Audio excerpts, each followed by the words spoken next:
Hey guys, welcome back. So in this video, I'm going to show you how to turn off little mode in Creality Print.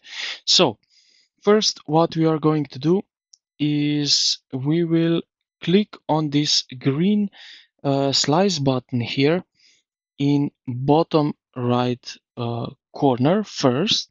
So this one right here. So click on it. Now, once it's finished slicing, click on the preview tab right here at the top if you are not already uh, automatically redirected to that tab right here.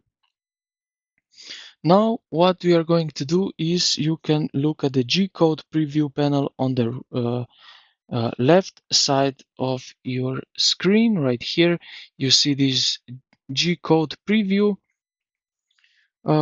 right next to the words line type. You will see a small switch or checkbox labeled little mode right over here.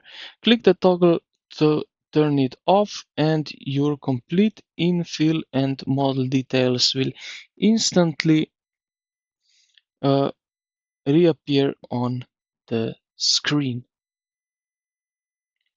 And this is basically it. So I hope this video helped you out. If you did, consider to like the video and subscribe to the channel. Thank you for watching and I will see you in the next one.